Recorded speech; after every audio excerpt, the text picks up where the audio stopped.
hvor jeg sier til at løgtingsfolk som taler fire fosterdrape og folk som taler fire fosterdrape, hvor jeg sier til at de mordere. Ja, men de samansvåren. Du vet til at hvis en personer vi og i planleggingen av mordet, så er han samsikker, så at man har gjort det. Det vet du vel, da?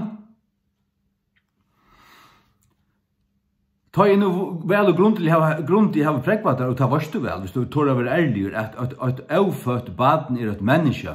Det bare inne i vattnet. Det bare ikke kommet ut enn. Her alt, det et menneske. Det bare ikke kommet ut enn. Det et menneske. Og det lorst enda løgtingsfolk som taler fyrir at drepa til. De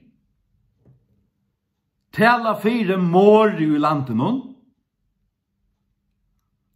Så det lykka seg som nekkar annar mordare, og det var dømt som det. Ja, det var råkna langt nu i munnen eion, og jeg vet at god råkna det som det øysene. Du leser du Romerbrevet 8, ta i god tåser om alt av frafall som kommer til at av mennesker ikke skøyt om at innehalda kunnløkan om god, så er ferdig om hesa gottene og naste gottene, det er ferdig ut i kjensko, det er ferdig ut i sodomi, og så kommer en leng ramse av kjendargjeron, og så stender det her, i sørste versen, og i ty forløpen her, bønt. At det ikke bare gjør det samme, men det var hona og tøymen som gjør det. Det vil si, gjør det vi halt. Det vil flokka i samme vi alt det til. Det samsik. Vars 2, hei anker som stod nært her dripjonkran, og du blåst avhørte, du kan skal bo sammen vi, eller kjente denne personen, du størst om nekliga nær, og du blåst avhørte, og du kom fram, du visste alt, du hei på en måte hjalt honom, og rådlagt honom, ho. Vi tar en samsekkan person her. En samsekkan person. Alltid. Hvert han øynast i øyne av det kun. Som taler et år. 4. Fosterdrape. Det samsikker mordare. Hvert han øynast i øyne av det kun. Lætt ikke hvert du erst. Politikere, det skøyte jo. Det er helvetes pakk. Tekkere helvetes mordare pakk.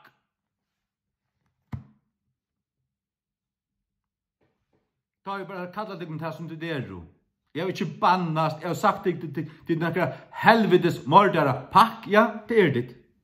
Det er ditt.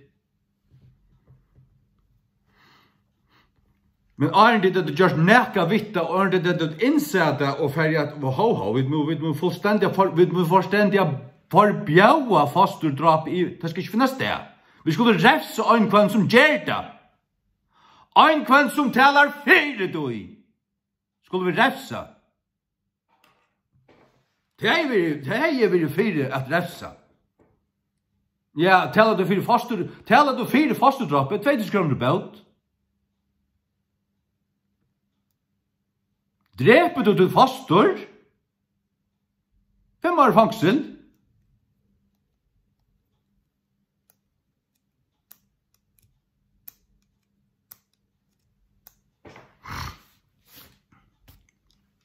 Og laknar og alt det her som har gjort det her, alt vårt. Hva skulle du finne? Da skulle du lagt deg en giljantino og høtte kjoppe av, og så skulle du ta over blekkerskrell. Ta deg oppe på det. Og god som rattviser til som fortsatt han av veien, og fortsatt han av veien, og fortsatt han av veien, og dodja vi blåen av avføtten bøtten av tikkere hånden.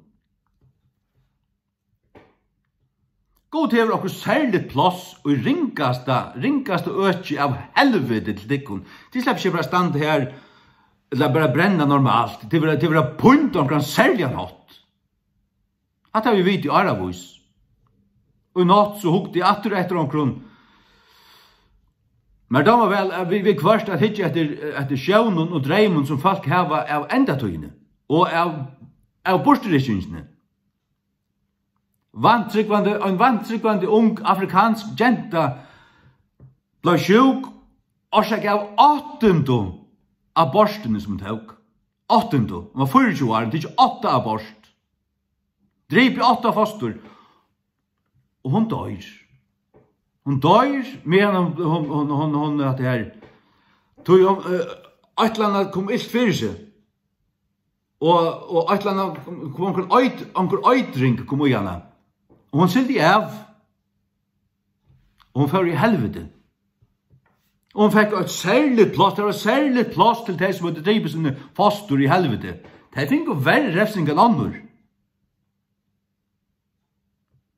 Men så händer det ett land här, hon cyklar av, men så kan några minuter så kommer hon åter. Men medan hon är varit väck, så har hon råp på Jesus.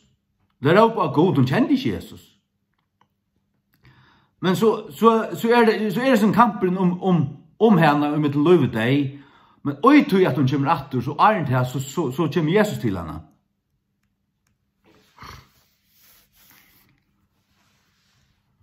Och då säger vi henne förskälligt. Säg till att hon slappar för att göra det. Men hon skulle vända om och skulle ge sig här. Hon skulle avvärda annor och bära bådskapen fram om han. Och avvärda annor om helvete. Det är det som vi sitter och gör vid det här. Det skulle göra så väl. Jag säger det kun. Det skulle göra så väl. Och stanna fast ur drapet och i möte. Och i möte! Har du det här, Stefan? Du ska stanna dig i möte! Du ska tåra stanna och tänksis röra på att och säga det. Och säga det vad det, kalla det vad det är. Där ska du också göra Jasper Langgaard. Och alla tid. Jennes och Bill. Du ska tåra att säga tänksis som det är då. Ikke ta mittelvägen här på. Det är också om att stämmerna, vi ska fortsätta och så.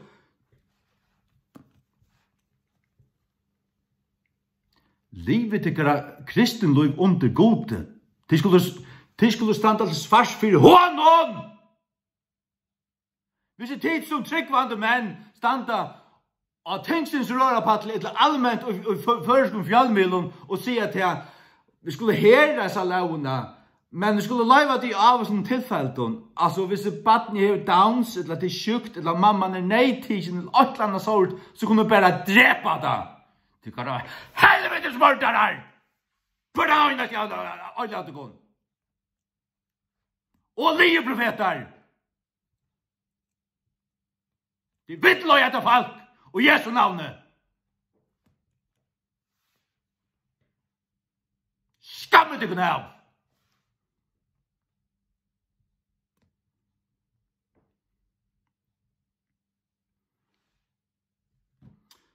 Ja. Det är det som jag vill säga till kun, och hette ju limare hjärsta sista 2 veckor. Jag har inte kommit till den. Men det är akkurat som jag känner det som i andan och det kommer in och så när jag inte klarar men så det är akkurat som ett foster som bonast i munnen hjärsta och anda. Knappeliga så nu är det här. Och så må det födas, så må det sägas. Och vi säger det akkurat som det är. Till det pakk av helvetes mördare. Och till som i Jesu namn säger att det är ordan och i nökron för det. Är då Satans svikarprofeter. Och men han så rävliga falskaligur. Han är en firmyntalig babsir några John. Det är flejtiga. Dömer han efter vad han säger. Det lägger allt ju och så falkaligur du är. Det är värre vi tar falkaligur och vittlar i falske. Vet du falkaligur höjd. Så vart det tryckvande en tar stål på det. Det är ringast och svikar profeterna som finnast.